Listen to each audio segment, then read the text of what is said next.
Hi hello friends, welcome to the G K smart circle YouTube channel. ಈಗ ನಾವು ಜನವರಿ 14, 2024ನೇ ಸಾಲಿನ ಪ್ರಮುಖ ಪ್ರಚಲಿತ ಘಟನೆಗಳನ್ನು ಕುರಿತು ಚರ್ಚೆ ಮಾಡೋಣ. ನಿಮಗೆಲ್ಲ ಗೊತ್ತಿರಲಿ, ಪ್ರತಿದಿನ ನಾನು ಕನ್ನಡದ ಪ್ರಜಾವಾಣಿ ಸೇರಿದಂತೆ ಕನ್ನಡದ ಇತರ ಎಲ್ಲ ನ್ಯೂಸ್ ಪೇಪರ್ಗಳ ಜೊತೆಗೆ ಇಂಗ್ಲೀಷ್ನ ದಿ ಹಿಂದೂ ಮತ್ತು ಇಂಗ್ಲೀಷ್ನ ಇತರ ಎಲ್ಲ ನ್ಯೂಸ್ ಪೇಪರ್ಗಳ ಜೊತೆಗೆ ಕೇಂದ್ರ ಸರ್ಕಾರ ಪ್ರತಿದಿನ ಅಪ್ಡೇಟ್ ಮಾಡ್ತಕ್ಕಂಥ PAB ಮತ್ತು ಇತರ ಎಲ್ಲ ನ್ಯೂಸ್ ಪೇಪರ್ಗಳ ಪ್ರಮುಖ ಪ್ರಚಲಿತ ಘಟನೆಗಳನ್ನು ನಿಮ್ಮ ಮುಂದೆ ತರ್ತಾ ಇರ್ತೀನಿ. ಹಾಗಾದರೆ ಇವತ್ತಿನ ಕ್ವಶ್ಚನ್ ನಂಬರ್ 1 ಏನಿದೆ ಅಂತ ನೋಡೋಣ ಬನ್ನಿ. ನೋಡಿ, ಪ್ರತಿ ವರ್ಷ ರಾಜಸ್ಥಾನದ ಕೆಳಗಿನ ಯಾವ ನಗರದಲ್ಲಿ ಅಂತಾರಾಷ್ಟ್ರೀಯ ಒಂಟೆ ಉತ್ಸವವನ್ನು ನಡೆಸಲಾಗುತ್ತದೆ? ಸರಿಯಾದಂಥ ಉತ್ತರ ಬಿಕನೇರ್. ರಾಜಸ್ಥಾನದ ಬಿಕನೇರ್ನಲ್ಲಿ ಅಂತಾರಾಷ್ಟ್ರೀಯ ಒಂಟೆ ಉತ್ಸವವನ್ನು ನಡೆಸಲಾಗುತ್ತದೆ. ಈ ಒಂದು ಮಾಹಿತಿಯನ್ನು ದಿ ಹಿಂದೂ ಪೇಪರ್ನಲ್ಲಿ ಕೊಟ್ಟಿದ್ದರು, ಗಮನಿಸಿ. Bikaner camel festival, a traditional trade of camel in Rajasthan. ನೋಡಿ, ಟ್ರೆಡಿಷನಲ್ ಟ್ರೇಡ್ ಫೆಸ್ಟಿವಲ್ ಆಗಿದೆ ಇದೊಂದು. ಹಾಗಾದರೆ ಇದರ ಬಗ್ಗೆ ಡೀಟೇಲ್ಸನ್ನು ತಿಳ್ಕೊಳ್ಳೋಣ. ರಾಜಸ್ಥಾನದ ಬಿಕನೇರ್ನಲ್ಲಿ ಅಂತಾರಾಷ್ಟ್ರೀಯ ಒಂಟೆ ಉತ್ಸವ ಆರಂಭವಾಗಿದೆ. ಒಂಟೆಗಳು ಯಾವಾಗಲೂ ಬಿಕನೇರ್ನ ಸಂಸ್ಕೃತಿ ಮತ್ತು ಇತಿಹಾಸದ ಅವಿಭಾಜ್ಯ ಅಂಗವಾಗಿದೆ. ಬಿಕನೇರ್ ಸೈನ್ಯವು ಅಂದರೆ ಈ ಹಿಂದೆ ಗಂಗಾ ರಿಸಾಲ ಎಂಬ ಒಂಟೆ ದಳವನ್ನು ಹೊಂದಿತ್ತು ಎಂಬುದು ಇತಿಹಾಸದ ಬಗ್ಗೆ ಉಲ್ಲೇಖಿಸುತ್ತದೆ. ಹಾಗಾದರೆ ರಾಜಸ್ಥಾನದ ಇತರೆ ನಗರಗಳು ಆಯೋಜನೆ ಮಾಡತಕ್ಕಂಥ ಪ್ರಮುಖ ಹಬ್ಬಗಳು ಅಥವಾ ಉತ್ಸವಗಳ ಬಗ್ಗೆ ನಾವು ನೋಡೋದಾದರೆ, ಮರುಭೂಮಿ ಉತ್ಸವ ರಾಜಸ್ಥಾನದ ಜೈಸಲ್ಮೇರ್ನಲ್ಲಿ ನಡೆಯುತ್ತದೆ. ಒಂಟೆ ಉತ್ಸವ ಬಿಕನೇರ್ನಲ್ಲಿ ನಡೆಯುತ್ತದೆ. ನಾಗೌರ್ ಜಾತ್ರೆ ನಾಗೌರ್ನಲ್ಲಿ ನಡೆಯುತ್ತದೆ. ಪುಷ್ಕರ್ ಜಾತ್ರೆ, ನೋಡಿ ಪುಷ್ಕರ್ ಇದು ಕೂಡ ಒಂದು ರೀತಿಯ ಒಂಟೆ ಜಾತ್ರೆಯಾಗಿದೆ. ಇನ್ನು ಆನೆ ಉತ್ಸವ ಜೈಪುರದಲ್ಲಿ ನಡೆಯುತ್ತದೆ.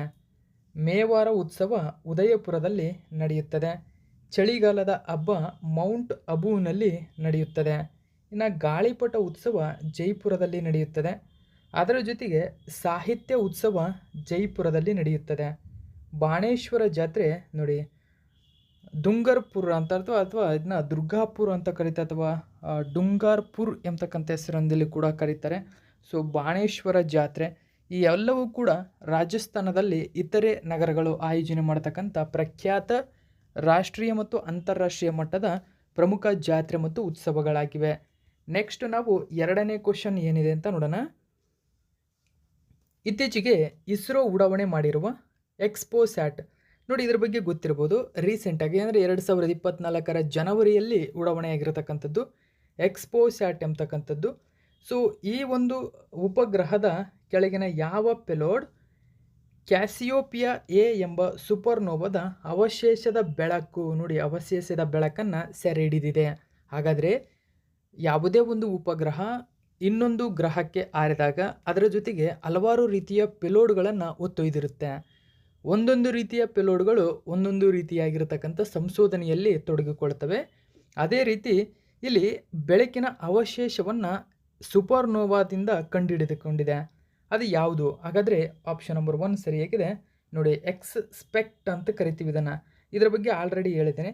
ಎಕ್ಸ್ ಸ್ಪೆಕ್ಟ್ ಎಂಬತಕ್ಕಂಥದ್ದು ಪೆಲೋಡ್ ಆಗಿದೆ. ಅಂದರೆ ಎಕ್ಸ್ಪೋಸ್ಯಾಟ್ನಲ್ಲಿ ಉಡಾವಣೆಯಾಗಿರತಕ್ಕಂಥ ಒಂದು ಪೆಲೋಡ್ ಆಗಿದೆ. ಈ ಪೆಲೋಡ್ ಇದೀಗ ಕ್ಯಾಸಿಯೋಪಿಯಾ ಎ ಎಂಬ ಸೂಪರ್ನೋವಾದ ವಿಶೇಷವಾಗಿರತಕ್ಕಂಥ ಅವಶೇಷದ ಬೆಳಕನ್ನು ಕಂಡುಹಿಡಿದಿದೆ. ಅಂದರೆ ಇದೇ ಮೊಟ್ಟ ಮೊದಲ ಬಾರಿಗೆ ಈ ರೀತಿಯಾಗಿರತಕ್ಕಂಥ ಬೆಳಕನ್ನು ಕಂಡುಹಿಡಿದಿರತಕ್ಕಂಥದ್ದು. ನೀವಿಲ್ಲಿ ಗಮನಿಸಬಹುದು, ದಿ ಹಿಂದೂ ಪೇಪರ್ನಲ್ಲಿ ಒಂದು ಮಾಹಿತಿಯನ್ನು ಕೊಟ್ಟಿದ್ದಾರೆ. ಎಕ್ಸ್ಪೋಸ್ಯಾಟ್ ಎಂಬತಕ್ಕಂಥದ್ದು captured first light from supernova. ನೋಡಿ ಅರೈನ್ಮೆಂಟ್ ಅಂತ ಹೇಳ್ತೀವಿ, ಅಂದರೆ ಫಸ್ಟ್ ಅಂದರೆ ಪ್ರಪ್ರಥಮವರೆಗೆ ಲೈಟನ್ನು ಪತ್ತೆ ಹಚ್ಚಿದೆ. ಸೂಪರ್ನೋವಾ ಒಂದರ ಲೈಟನ್ನು ಪತ್ತೆ ಹಚ್ಚಿರ್ತಕ್ಕಂಥದ್ದು. ಹಾಗಾದರೆ ಯಾವುದು ಆ ಪೆಲೋಡ್ನ ಹೆಸರೇನು ಅಂತ ನಿಮಗೆ ಎಕ್ಸಾಮಲ್ಲಿ ಕೇಳಬಹುದು. ಆ ಪೆಲೋಡ್ನ ಹೆಸರು ನೀವಿಲ್ಲಿ ಗಮನಿಸಬಹುದು, ಎಕ್ಸ್ ಸ್ಪೆಕ್ಟ್ ಅಂತ ಹೇಳ್ತೀವಿ. ಅಂದರೆ ಎಕ್ಸ್ರೇ ಸ್ಪೆಕ್ಟ್ರೋಸ್ಕೋಪಿ ಆ್ಯಂಡ್ ಟೈಮಿಂಗ್ ಅಂತ ಹೇಳ್ತೀವಿ. ಇದು ಇದೀಗ ಹೊಸದಾಗಿರತಕ್ಕಂಥ ಲೈಟನ್ನು ಪತ್ತೆ ಹಚ್ಚಿದೆ. ಅಂದರೆ ಇಲ್ಲಿ ನೀವು ಗಮನಿಸಿ, ಈ ವರ್ಷ ಜನವರಿ 1ರಂದು ಎಕ್ಸ್ಪೋಸ್ಯಾಟನ್ನು ಲಾಂಚ್ ಮಾಡಲಾಗಿತ್ತು. ಆ ಎಕ್ಸ್ಪೋಸ್ಯಾಟ್ ಲಾಂಚಲ್ಲಿ 2 ರೀತಿಯ ಪೆಲೋಡ್ಗಳನ್ನು ಹೊತ್ತೊಯ್ದಿದೆ. ಇದು ನೋಡಿ 2 ಕೋ ಅಲೈನನ್ನು ಹೊತ್ತೊಯ್ದಿದೆ. ಅದರಲ್ಲಿ ಒಂದನೇದಾಗಿ ಪೋಲಿಕ್ಸ್ ಎಂಬುದು, ಎರಡನೇದಾಗಿ ಎಕ್ಸ್ ಸ್ಪೆಕ್ಟ್ ಎಂಬುದು. ಓಕೆ, ನೋಡಿ 2 ಪೆಲೋಡ್ಗಳನ್ನು ಮಾತ್ರ ಇದು ಹೊತ್ತೊಯ್ದಿದೆ. ಓಕೆ, 2 ಪೆಲೋಡ್ಗಳಲ್ಲಿ ಒಂದನೇದಾಗಿ ಪೋಲಿಕ್ಸ್ ಅಂತ ಹೇಳ್ತೀವಿ. ಇಲ್ಲಿ ನೀವು ಗಮನಿಸಬಹುದು, ಪೋಲಿಕ್ಸ್ ಅಂತಂದರೆ ಪೊಲಾರಿಮೀಟರ್ ಇನ್ಸ್ಟ್ರೂಮೆಂಟ್ ಇನ್ ಎಕ್ಸ್ರೇಸ್ ಅಂತ ಹೇಳ್ತೀವಿ. ಸೊ ಇದನ್ನೊಂದು ಒತ್ತೊಯ್ದಿದೆ. ಅದರ ಜೊತೆಗೆ ಎರಡನೇದಾಗಿ ಎಕ್ಸ್ಪೆಕ್ಟ್ ಅಂತ ಹೇಳ್ತೀವಿ. ಇದು ಎಕ್ಸ್ರೇ ಸ್ಪೆಕ್ಟ್ರೋಸ್ಕೋಪಿ ಆ್ಯಂಡ್ ಟೈಮಿಂಗ್ ಅಂತ ಹೇಳ್ತೀವಿ. ಇವೆರಡೂ ಕೂಡ ವಿಶಿಷ್ಟವಾಗಿರತಕ್ಕಂಥ ಅಧ್ಯಯನದಲ್ಲಿ ತೊಡಗಿರುತ್ತವೆ. ಎಸ್ಪೆಕ್ಟ್ ಎಂಬತಕ್ಕಂಥದ್ದು ಇದೀಗ ಮೊಟ್ಟ ಮೊದಲ ಬಾರಿಗೆ ಸೂಪರ್ನೋವಾದ ಒಂದರ ಬೆಳಕನ್ನು ಪತ್ತೆ ಹಚ್ಚಿದೆ. ಇದು ಇಸ್ರೋಗೆ ಸಂಬಂಧಪಟ್ಟಿರಂಥ ಮಾಹಿತಿಯಾಗಿರುವುದರಿಂದ, ಸೊ ಭಾರತಕ್ಕೆ ಸಂಬಂಧಪಟ್ಟಿರತಕ್ಕಂಥ ಮಾಹಿತಿಯಾಗಿರುವುದರಿಂದ ಎಕ್ಸಾಮಿಗೆ ಇಂಪಾರ್ಟೆಂಟ್ ಆಗುತ್ತೆ. ಗಮನಿಸಿ, ಕ್ಷಕಿರಣಗಳ ಸಹಾಯದಿಂದ ಬ್ರಹ್ಮಾಂಡದ ರಹಸ್ಯಗಳನ್ನು ಭೇದಿಸಲು ಭಾರತೀಯ ಬಾಹ್ಯಾಕಾಶ ಸಂಶೋಧನಾ ಸಂಸ್ಥೆ ಇಸ್ರೋ ಉಡಾವಣೆ ಮಾಡಿರುವ ಎಕ್ಸ್ ಪೊಲಾರಿಮೆಟ್ರಿ ಅಂತ ಹೇಳ್ತೀವಿ ಎಕ್ಸ್ಪೋಸ್ಯಾಟ್ ಉಪಗ್ರಹವು ಕ್ಯಾಸಿಯೋಪಿಯಾ ಎ ಎಂಬ ಸೂಪರ್ನೋವಾದ ಅವಶೇಷದ ಬೆಳಕನ್ನು ಸೆರೆ ಹಿಡಿಯುವಲ್ಲಿ ಯಶಸ್ವಿಯಾಗಿದೆ. ಎಕ್ಸ್ರೇ ಸ್ಪೆಕ್ಟ್ರೋಸ್ಕೋಪಿ ಆ್ಯಂಡ್ ಟೈಮಿಂಗ್ ಅಂತ ಹೇಳ್ತೀವಿ ಎಕ್ಸ್ಪೆಕ್ಟ್ ಸಹಾಯದಿಂದ ಈ ಬೆಳಕನ್ನು ಸೆರೆ ಹಿಡಿಯಲಾಗಿದೆ. ಜನವರಿ 1ರಂದು ಉಡಾವಣೆಯಾಗಿರುವ ಪೋಸ್ಯಾಟ್ 2 ಉಪಕರಣಗಳನ್ನು ಹೊಂದಿದೆ. ಒಂದನೇದಾಗಿ ಪೋಲಿಕ್ಸ್, ಎರಡನೇದಾಗಿ ಎಕ್ಸ್ಪೆಕ್ಟ್ ಎಂಬ ಈ ಉಪಕರಣಗಳು ಬ್ರಹ್ಮಾಂಡದ ಕ್ಷಕಿರಣಗಳನ್ನು ಅಧ್ಯಯನ ಮಾಡುತ್ತವೆ. ನೋಡಿ, ಬ್ರಹ್ಮಾಂಡದಲ್ಲಿರ್ತಕ್ಕಂಥ ಎಕ್ಸ್ರೇ ಕಿರಣಗಳು ಅಥವಾ ಕ್ಷಕಿರಣಗಳನ್ನು ಅಧ್ಯಯನ ನಡೆಸುತ್ತವೆ. ಜನವರಿ 5ರಂದು ಎಕ್ಸ್ಪೆಕ್ಸ್ ಸಾಧನವು ಕ್ಯಾಸಿಯೋಪಿಯಾ ಎ ಅನ್ನು ವೀಕ್ಷಿಸಿ ಬೆಳಕನ್ನು ಸೆರೆ ಹಿಡಿದಿದೆ ಎಂದು ಇಸ್ರೋ ಹೇಳಿಕೆಯಲ್ಲಿ ತಿಳಿಸಿದೆ. ನೆಕ್ಸ್ಟ್ 3ನೇ ಕ್ವಶನ್ ಏನಿದೆ ಅಂತ ನೋಡೋಣ.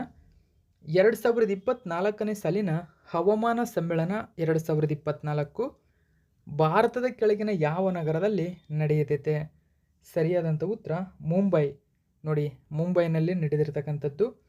PIB ನ್ಯೂಸ್ ಪೇಪರಲ್ಲಿ ಈ ಒಂದು ಮಾಹಿತಿಯನ್ನು ಕೊಟ್ಟಿದ್ದಾರೆ. 2024 ಕ್ಲೈಮೇಟ್ ಕಾನ್ಫರೆನ್ಸ್. ನೋಡಿ, ಇದರ ಒಂದು ಥೀಮ್ ಕೂಡ ಕೊಟ್ಟಿದ್ದಾರೆ ಇಲ್ಲಿ.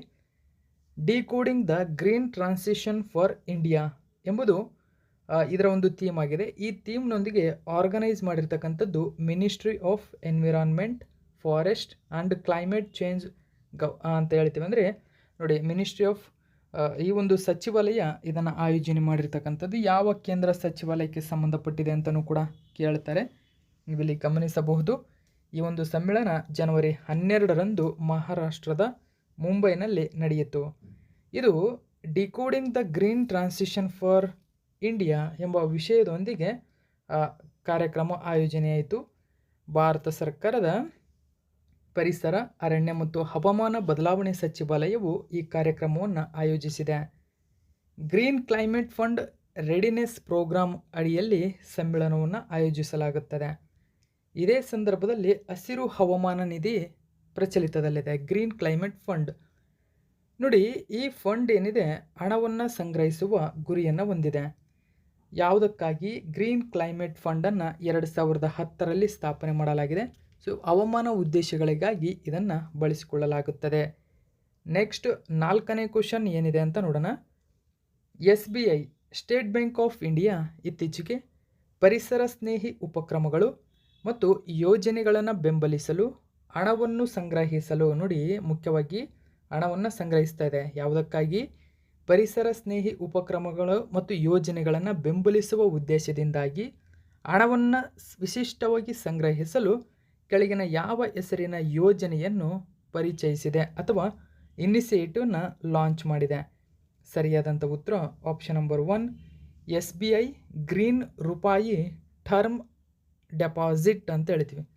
ಆಪ್ಷನ್ ನಂಬರ್ 1 ಸರಿಯಾಗಿದೆ. ಸೊ ನೀವಿಲ್ಲಿ ಗಮನಿಸಬಹುದು. SBI ಇನ್ವಾಯ್ಲ್ಸ್ green rupee term deposit scheme. ನೋಡಿ, ಈ ಒಂದು ಮಾಹಿತಿಯನ್ನು ಕೂಡ ದಿ ಹಿಂದೂ ಪೇಪರ್ನಲ್ಲಿ ಕೊಟ್ಟಿದ್ದಾರೆ. ಯಾವುದೇ ಮಾಹಿತಿಯಾಗಿದ್ದರೂ ಕೂಡ ಇಂಪಾರ್ಟೆಂಟ್ ಆಗುತ್ತೆ. ಸೊ ಇಲ್ಲಿ ಡೈರೆಕ್ಟಾಗಿ ಟೋಟಲ್ ಆಗಿ ಇದನ್ನು SGRTD ಅಂತ ಕರೀತಾರೆ. Okay, so SBI green rupee term deposit ಎಂಬತಕ್ಕಂಥದ್ದು SBI ಇಂಟ್ರಡ್ಯೂಸ್ಡ್. ನೋಡಿ, SBI ಈ ಒಂದು ಸ್ಕೀಮನ್ನು ಇಂಟ್ರಡ್ಯೂಸ್ ಮಾಡಿದೆ. ಓಕೆ, ಸೊ ಇಲ್ಲಿ ನ್ಯೂಸ್ ಪೇಪರಲ್ಲೂ ಕೂಡ ನೀವು ಇಲ್ಲಿ ಗಮನಿಸಬಹುದು, ಒಂದು ಮಾಹಿತಿಯನ್ನು ಕೊಟ್ಟಿದ್ದಾರೆ.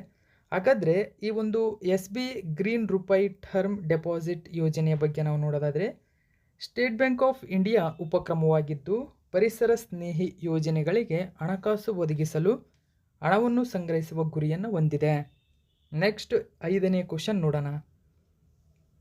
ಇತ್ತೀಚೆಗೆ ಭಾರತೀಯ ಸೇನಾಪಡೆಗೆ ಹಸ್ತಾಂತರಿಸಲಾದ ಜುರಾವರ್ ಟ್ಯಾಂಕ್. ನೋಡಿ, ಜುರಾವರ್ ಟ್ಯಾಂಕ್ ಅನ್ನು ಅಭಿವೃದ್ಧಿಪಡಿಸಿದ ಸಂಸ್ಥೆ ಯಾವುದು? ಸರಿಯಾದಂಥ ಉತ್ತರ DRDO. ನೋಡಿ, ಮೋಸ್ಟ್ ಇಂಪಾರ್ಟೆಂಟ್ ಆಗುತ್ತೆ ಸ್ನೇಹಿತರೆ. ಜುರಾವರ್ ಎಂಬತಕ್ಕಂಥವರು ಮುಖ್ಯವಾಗಿ ಲಡಾಖ್ನಲ್ಲಿ ಭಾರತೀಯ ಜನರಲ್ ಆಗಿದ್ದಂಥವರು.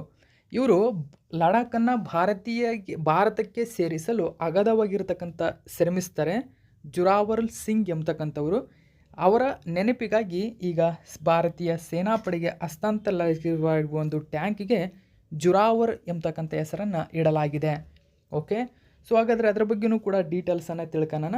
DRDO ಈ ಒಂದು ಮಾಹಿತಿಯನ್ನು ಅಂದರೆ ಇದನ್ನು ಅಭಿವೃದ್ಧಿಪಡಿಸಿರ್ತಕ್ಕಂಥದ್ದು.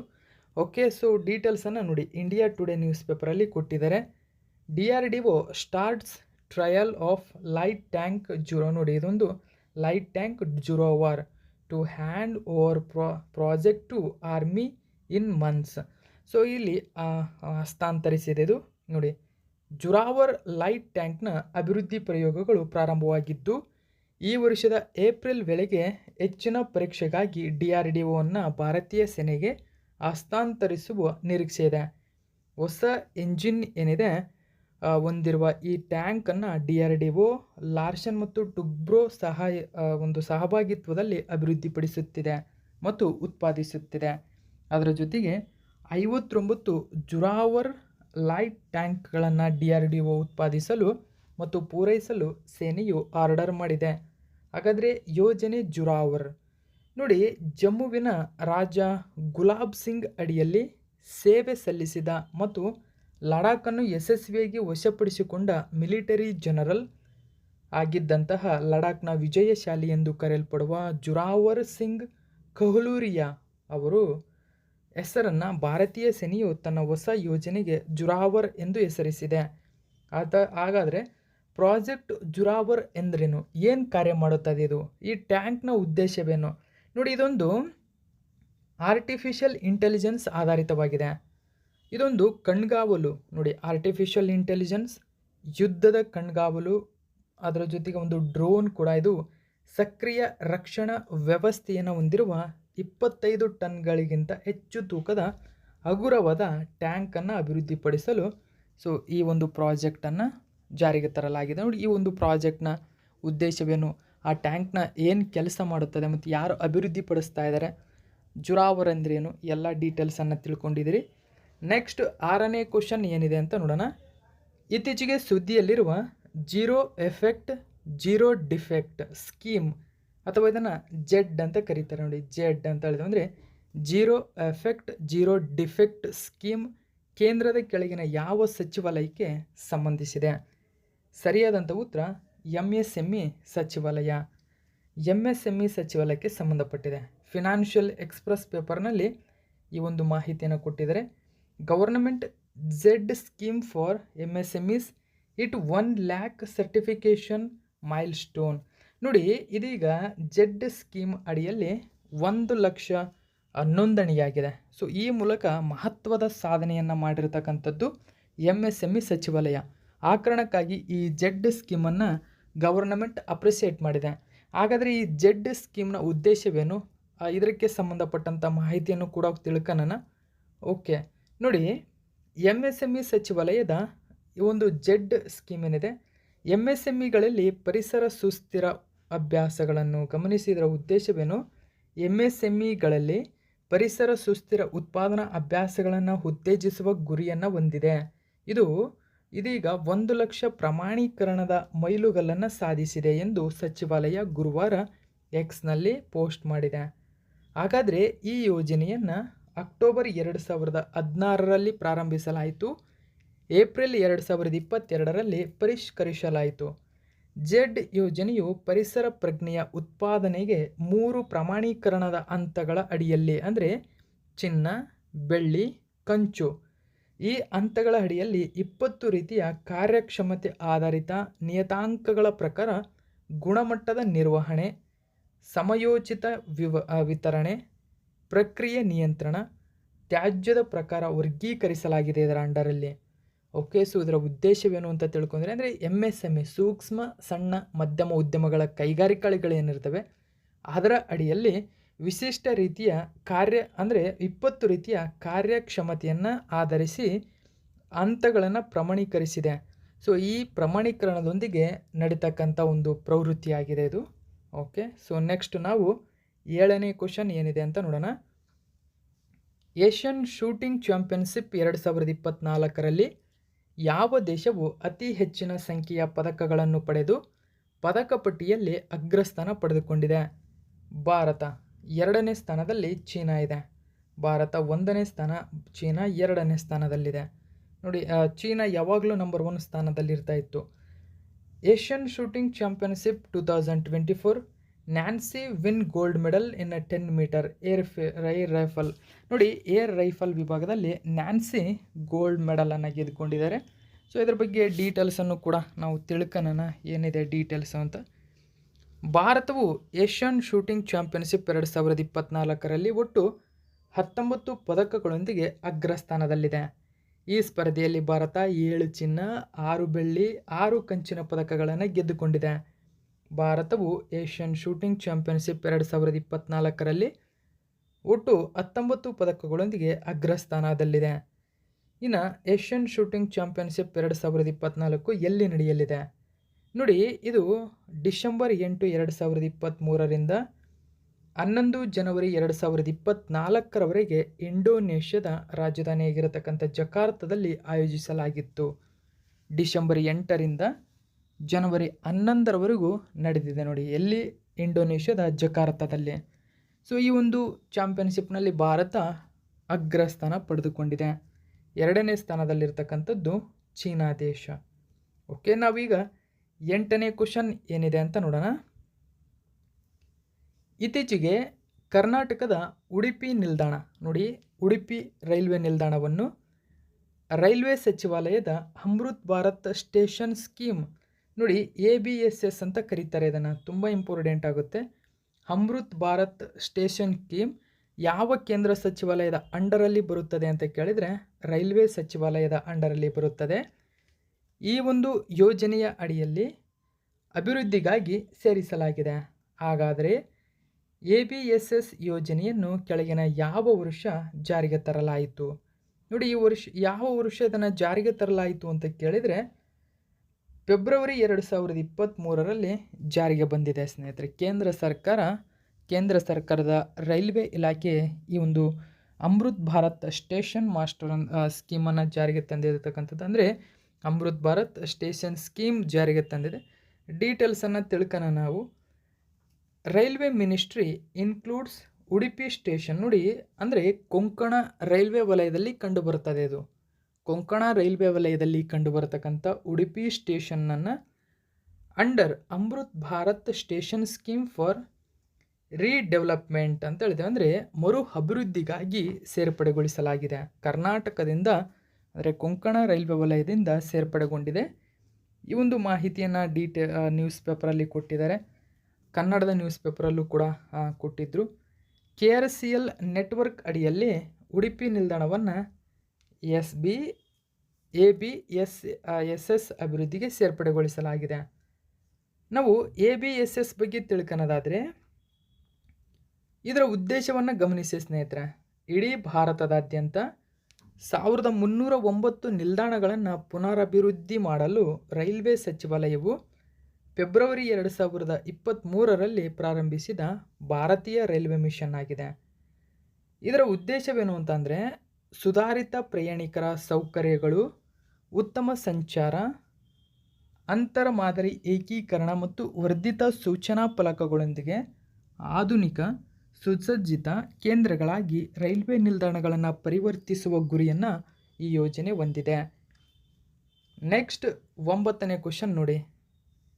ಇತ್ತೀಚೆಗೆ ಜನವರಿ 13ರಿಂದ ಉತ್ತರ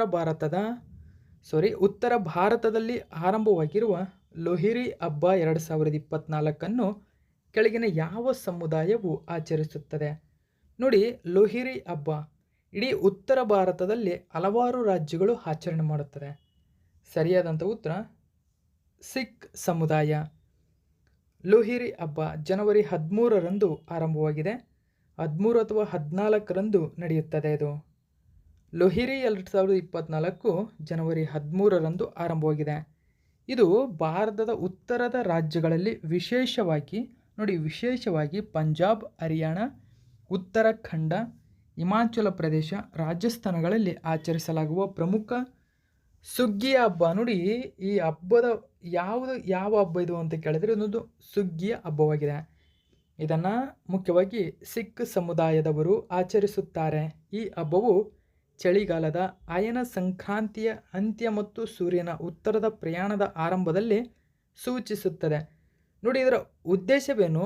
ಸುಗ್ಗಿಯ ಹಬ್ಬ ಇದು ಇಂಪಾರ್ಟೆಂಟ್ ಆಗುತ್ತೆ. ಇದೊಂದು ಸುಗ್ಗಿಯ ಹಬ್ಬ ಜೊತೆಗೆ ಇದು ಸಿಖ್ ಸಮುದಾಯದವರು ಆಚರಣೆ ಮಾಡುತ್ತಾರೆ. ಓಕೆ, ಇದು ಲೋಹಿರಿ ಎಂಬುದು ಫಲವತ್ತತೆ ಮತ್ತು ಸಮೃದ್ಧಿಯ ಆಚರಣೆಯಾಗಿದೆ. ಕೊಯ್ಲಿಗೆ ಧನ್ಯವಾದ ಅರ್ಪಿಸುವ ಮತ್ತು ಹೊಸ ವರುಷವನ್ನು ಸ್ವಾಗತಿಸುವ ಸಮಯ ಇದು. ನೆಕ್ಸ್ಟ್ 10ನೇ ಕ್ವಶನ್ ನೋಡೋಣ. 2023 ಸೆಪ್ಟೆಂಬರ್ 17ರಂದು ಪ್ರಾರಂಭಿಸಲಾದ PM ವಿಶ್ವಕರ್ಮ ಯೋಜನೆಯ ನೋಂದಣಿಯಲ್ಲಿ ಕೆಳಗಿನ ಯಾವ ರಾಜ್ಯ ದೇಶದಲ್ಲೇ ಅಗ್ರಸ್ಥಾನ ಪಡೆದುಕೊಂಡಿದೆ? ಸರಿಯಾದಂಥ ಉತ್ತರ ಕರ್ನಾಟಕ ದೇಶದಲ್ಲೇ ಅಗ್ರಸ್ಥಾನ ಪಡೆದುಕೊಂಡಿದೆ. ಈ ಒಂದು ಮಾಹಿತಿಯನ್ನು ನ್ಯೂಸ್ ಪೇಪರಲ್ಲಿ ಕೊಟ್ಟಿದ್ರು, ಗಮನಿಸಿ. PM ವಿಶ್ವಕರ್ಮ ರಾಜ್ಯಕ್ಕೆ ನಂಬರ್ 1 ಸ್ಥಾನ. ನೋಡಿ ಸಿಕ್ಕಿಂ ಇಲ್ಲಿ ಲಾಸ್ಟ್ ಇದೆ, ಬರೀ 9 ಮಾತ್ರನೇ ನೋಂದಣಿ ಮಾಡಿಕೊಂಡಿದೆ. ಸಿಕ್ಕಿಂ ಭಾರತದಲ್ಲಿ ಕೊನೆಯ ಸ್ಥಾನದಲ್ಲಿದೆ.